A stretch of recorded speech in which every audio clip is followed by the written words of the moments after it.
ചില കേസസിൽ ഈ പ്ലാസ്മ കൊടുക്കുന്നൊക്കെ കേൾക്കാം. അതെന്ത് പ്ലാസ്മ പ്ലേറ്റ്ലെറ്റ്, അതായത് വോളിയം, ഇതിൻ്റെ ചികിത്സ എന്ന് പറഞ്ഞാൽ വോളിയം എക്സ്പാൻഷൻ, അതായത് ഐസോട്ടോണിക് സൊല്യൂഷൻ അല്ലെങ്കിൽ കൊളോയിഡ്സ്, പ്ലാസ്മ എക്സ്പാൻഡേഴ്സ്, അത് കൊടുത്തിട്ട് വോളിയം എക്സ്പാൻഡ് ചെയ്യുക. അതായത് ഷോക്കിൽ വരുന്ന പേഷ്യൻ്റ് ആണെങ്കിൽ ഒരു 6 ml per kilogram per hour തൊട്ട് ഒരു 10 ml per kilogram റിവൈവ് ചെയ്ത് അതെ നോർമലിലേക്ക് കൊണ്ടുവരുന്ന ഇതാണ്. അതിലും ശ്രദ്ധിക്കാനുണ്ട്. അതായത് ഒരുപാട് കറക്റ്റായിട്ട് അത് വോളിയം റീപ്ലേസ് ചെയ്തില്ലെങ്കിലും പേഷ്യൻ്റ് ഷോക്കിൽ തന്നെ നിൽക്കും. എന്നാൽ റീപ്ലേസ് ചെയ്യുന്നത് കൂടിയിട്ടുണ്ടെങ്കിൽ, ഇപ്പം കാർഡിയക് ഡിസ്ഫങ്ഷൻ ഉള്ള പേഷ്യൻ്റ് അല്ലെങ്കിൽ റീനൽ ഫെയിലിയർ ഉള്ള പേഷ്യൻറ്റിന് അത് ഫ്ലൂയിഡ് കൊടുക്കുമ്പോൾ ശ്രദ്ധിച്ച് കൊടുക്കണം. കാര്യം അതിൻ്റെ കോംപ്ലിക്കേഷൻ, ഫ്ലൂയിഡ് ഓവർലോഡ് കാരണമുള്ള കോംപ്ലിക്കേഷൻ വരും. അപ്പോൾ ഇതിൻ്റെ രണ്ടിനും ഇടയിലൂടെ ഒരു ഇപ്പം നല്ലൊരു ഹോസ്പിറ്റലാണെങ്കിൽ നമുക്ക് എല്ലാ സെറ്റപ്പും ഉണ്ടാവും. അതെ അതെ, അത് മോണിറ്റർ ചെയ്യുന്നത് വളരെ പ്രധാനമാണ്. കെയർ അല്ലെങ്കിൽ യൂറോളജി കെയർ, അങ്ങനെ എല്ലാ ജനറൽ മെഡിസിൻ്റെ കൂടെ തന്നെ മറ്റു സ്പെഷ്യാലിസ്റ്റീസും കൂടെ ഒരു കറക്റ്റ് മോണിറ്ററിങ് വളരെ പ്രധാനം. എല്ലാവരുടെയും കൂടെ ഒരു കൂട്ടായ്മയാണെങ്കിൽ തീർച്ചയായിട്ടും രോഗിയെ രക്ഷിക്കാൻ കഴിയും. കാര്യം വോളിയം റീപ്ലേസ്മെന്റ് ഒരുപാട് അങ്ങ് കൂടുകയാണെങ്കിലും അപകടം ചെയ്യും. ഇതിന് രണ്ടിനും ഇടയിലൂടെ ഒരു മിഡിൽ പാത്താണ് നമ്മൾ. അപ്പോൾ ഒരു സാധാരണ പനിയാണെങ്കിൽ കോംപ്ലിക്കേഷൻ ഇല്ലെങ്കിൽ നമുക്ക് റൂമിൽ തന്നെ കിടക്കാമല്ലോ. തീർച്ചയായിട്ടും. അല്ലാതെ ഈ കോംപ്ലിക്കേഷൻ ഉണ്ടെങ്കിൽ മാത്രമല്ല കോംപ്ലിക്കേഷൻസ് മാത്രം ICU കെയറിന്റെ ആവശ്യമുള്ളൂ.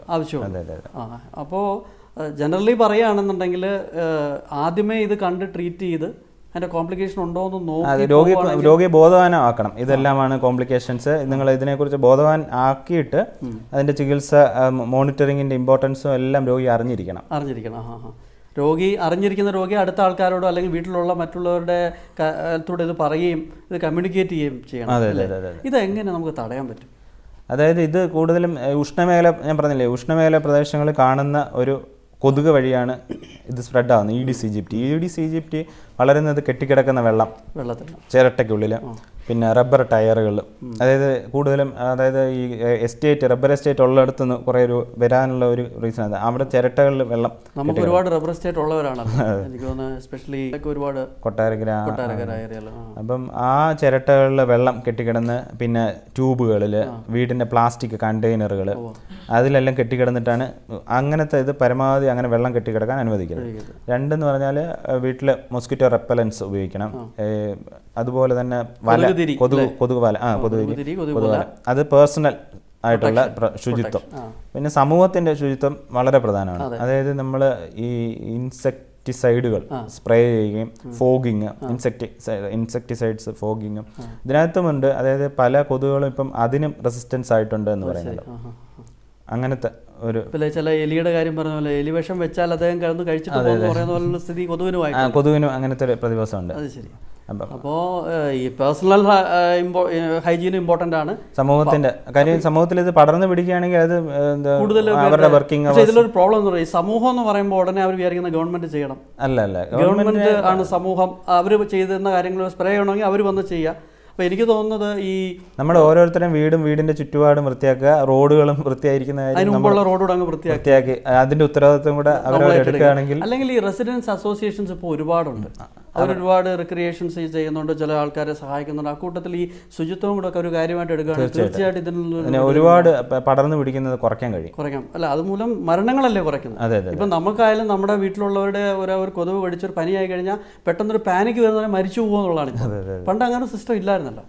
അപ്പോൾ ഈ പേഴ്സണൽ ഹൈജീൻ ഇമ്പോർട്ടൻ്റ് ആണ്, ജനറൽ ഇമ്പോർട്ടൻ്റ് ആണ്, സിംറ്റംസ് അറിഞ്ഞിരിക്കേണ്ടത് ഇമ്പോർട്ടൻ്റ് ആണ്, ഹോസ്പിറ്റലിൽ പോകേണ്ട രീതിയിൽ കോംപ്ലിക്കേഷൻസ് എന്തെല്ലാം വരാൻ സാധ്യതയുണ്ടെന്ന് അറിഞ്ഞിരിക്കുന്നത് വളരെ പ്രധാനമാണ്. ഡോക്ടറുടെ ഈ വിലയേറിയ സമയം ഞങ്ങൾക്ക് ഇങ്ങനൊരു കാര്യത്തിന് തന്നതിൽ വളരെ സന്തോഷമുണ്ട്. ഇനിയും ഡോക്ടർ സേവനം, ഇനിയുള്ള എപ്പിസോഡുകൾ ഞങ്ങൾ ആവശ്യപ്പെടും. തീർച്ചയായിട്ടും ഞങ്ങളെ സഹായിക്കണം. അപ്പോൾ നമ്മൾ അറിയേണ്ട കാര്യം ഡോക്ടർ വളരെ ക്ലിയർ ആയിട്ടാണ് ഇപ്പോൾ പറഞ്ഞത്. ഈ കൊതുകിനെ നമ്മൾ പേടിച്ചേ ഒക്കത്തുള്ളൂ. കാരണം ഈ കൊതുക് വളരെ മാരകമായ മരണം വരിക്കുന്ന ഒരു ജീവിയായി മാറിക്കൊണ്ടിരിക്കുകയാണ്. അതിനീ പറഞ്ഞുള്ള കാര്യങ്ങളാണ്. നമ്മുടെ വീടും ചുറ്റുപാടും മാത്രമല്ല. ഇപ്പോൾ പറയുന്ന ചില ഒരു ലിറ്ററേച്ചറിൽ പറഞ്ഞത് വളരെ ദൂരെ നിന്ന് കൊതുവിന് വേണമെങ്കിൽ 1 കിലോമീറ്റർ വരെ പറന്ന് വേണമെങ്കിൽ കൊതുക് വരാവുന്നതാണ്. അപ്പോൾ നമ്മുടെ വീട് വൃത്തിയാക്കുന്നു, 1.5 കിലോമീറ്റർ ദൂരെയുള്ള ഒരു വീട്ടിൽ ഈ വെള്ളം കെട്ടിക്കിടക്കുകയാണെങ്കിൽ അവിടുന്ന് വന്ന് നമ്മളെ കടിച്ചിട്ട് തിരിച്ചു പോകാം. എവിടുന്ന് വന്നെന്ന് പോലും നമുക്കറിയത്തില്ല. അപ്പോൾ നമ്മൾ വേണ്ടത് ഇത്രയേ ഉള്ളൂ, നമ്മുടെ ശുചിത്വം, പരിസരം, അതുപോലെ തന്നെ ഇതുപോലുള്ള പല ക്ലബ്ബുകൾ ചേർന്ന് നമ്മൾ മൊത്തത്തിൽ നമ്മുടെ സ്ഥലം നന്നാക്കുകയാണെങ്കിൽ തീർച്ചയായിട്ടും ഈ കൊതുകിനെ നമുക്ക് ഇവിടുന്ന് ഓടിക്കാം, ഈ മരണത്തെ നമുക്ക് ഒഴിവാക്കുകയും ചെയ്യാം. നന്ദി, നമസ്കാരം.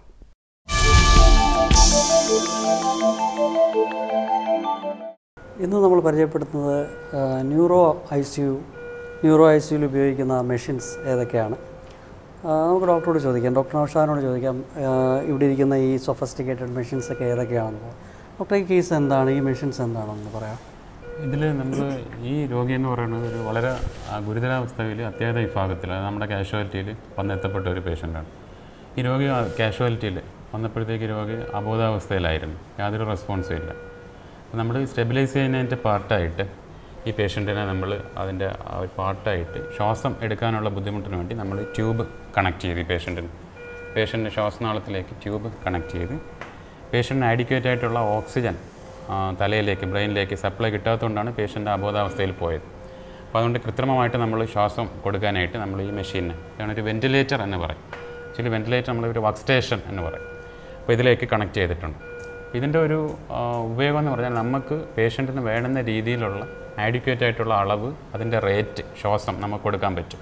ഇപ്പം 10, 12 എത്ര റേറ്റ് ആണ് എന്നുള്ളത് വെച്ച് അതിൻ്റെ ആഡിക്വേറ്റ് ഇപ്പോൾ ഓക്സിജൻ 500 ml 600 ml അങ്ങനെ ആഡിക്വേറ്റ് അളവ്, പിന്നെ അതിൻ്റെ വേറെ കുറേ പാരാമീറ്റേഴ്സ് അതിവിടെ കാണിക്കുകയും ചെയ്യും. അത് നമുക്കിവിടെ കാണിക്കാൻ പറ്റും. ഇവിടെ ഇപ്പോൾ നമുക്ക് കിട്ടുന്നത് 450 ml ആണ് കൊടുത്തുകൊണ്ടിരിക്കുന്നത്.